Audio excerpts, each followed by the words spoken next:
哇！咩事？咁多模型同玩具任你揀任你睇嘅？呢個係由4個組織一齊舉辦嘅模型聯展，當中除咗有模型玩具 figure 可以嚟掃平貨之外，仲有好多大師級嘅作品，包括軍事模型、船艦同埋高達模型添嘅，仲有近年新興嘅奇幻魔幻作品添。冠軍作品數之不盡，你哋值得嚟愉景新城睇下。今日3月20號星期五至到3月22號星期日免費入場。大家嚟到掃平貨嘅同時，記得去到南門嘅位置，有大量嘅展覽冠軍作品，任你影相。事不宜遲，我哋首先介紹下軍事作品先。啱啱揾嚟 Solo Sir 獲益良多啊！同道堂呢個組織主要係想揾一班志同道合一齊去玩模型。最初佢哋係用金屬模型玩人像㗎。眼前見到嘅所有模型都係佢哋親自上色嘅，你見到佢哋嘅顏色簡直係由得出神入化。喺17、18年，佢哋仲首次去到歐洲參加比賽，仲攞到好多大師級嘅金獎添，得到世界嘅認可啊！之前佢哋咧係大概玩軍事嘅模型為主嘅，二戰啦，去到拿破崙、十字軍同埋埃及嘅戰爭，佢哋都有玩嘅。近期興嘅魔幻、奇幻、科幻，佢哋都會有涉獵。過去嘅軍事模型顏色、徽章比例都係比較嚴格嘅，盡量還原當時嘅情況，所以喺變化上並唔係咁大嘅。相反，新一派嘅魔幻奇幻系列咧，顏色就豐富得好多啦，鮮豔奪目，非常吸睛啊，層次仲好豐富添。雖然近年玩模型嘅人咧係比起20-30年前少咗好多嘅，但係留得低嘅都係精英嘅精英。唔單止係模型，而家肯花時間去手作嘅人越嚟越少。同道堂希望大家肯俾多啲時間同埋空間去進入實體嘅世界。跟住落嚟嘅軍武器研朋友就要更加之留心啦。呢個組織係香港海軍模型交流會啊，成立於1999年。模型而家已經越嚟越少人玩啦，艦隻更加係少之中嘅少啊！佢哋成立嘅目的就係將呢一班小眾 group 埋一齊，希望可以有更多嘅交流。每2個月會有一次嘅聚會交流模型嘅作品，佢哋仲會有啲叫做船艦齊齊砌嘅活動添噃。上一期佢哋就砌咗一啲本身係普通民用船隻改裝為軍艦嘅作品。喺訪問當中聽得出佢哋對軍事嘅常識亦都係不淺嘅。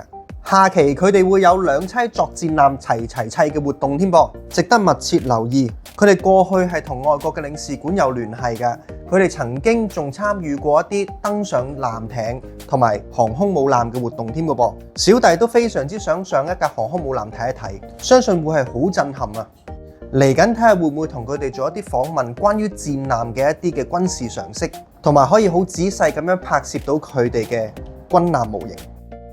跟住落嚟啊，係無樂堂啊，成立於2021年啊，當中好多大師級嘅老師，亦都吸納咗好多年青人跟佢哋學嘢啊。佢哋致力推廣模型文化，希望繼續保留模型技術同埋提升模型嘅技術。我哋本身就係生於一個實體嘅世界，所以我哋應該係要有更多實體嘅玩具。跟佢哋學嘢好簡單，喺九龍灣佢哋有一個基地，係一個噴油場，仲會出租噴油或者可以開班教學㗎。近年亦都多咗好多唔同牌子嘅水性油，色彩豔麗。你睇到佢哋手圖嘅作品，全部都堪稱鬼斧神工。中意模型、中意軍事嘅朋友過嚟睇下、交流下、傾下偈，相信都係週末一個非常之好嘅節目。加上你而家見到眼前亦都不少軍事嘅作品，軍武器研嘅你哋更加要嚟睇下。大量嘅坦克車、人像，由古至今全部都係大師級嘅製作，豐富嘅想像力。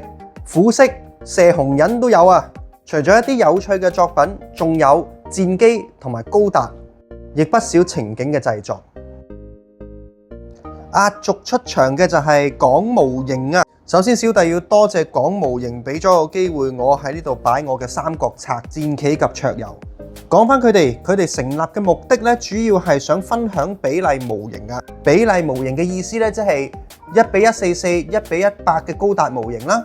同埋好多時軍事嘅會有1:72啦，同埋1:48、1:35嘅軍事模型啦。仲有就係跑車、私家車，大多數都係1:24嘅比例模型啦。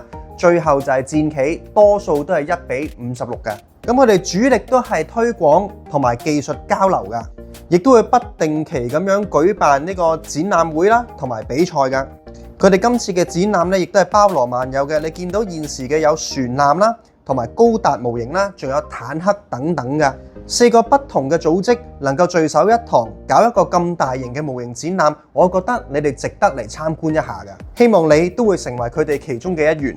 最後要介紹小弟嘅三國策戰棋，由上年嘅6月開賣到而家，已經有5個陣營提供俾大家：劉備、曹操、董卓、孫堅、公孫瓚，全本土製作嘅戰棋模型，由設計到製造模型都係由我一手包辦。有我嘅師兄請到愉景新城地下南門欣賞成品模型，有興趣購買嘅師兄亦都可以去到中庭草地嘅位置無樂堂嘅攤檔，到時我亦都會喺度解釋俾你聽點樣玩㗎。最後感謝大家睇完全片，約定你聽日後日見啦！我係你哋今日嘅節目主持黃天啊，拜拜。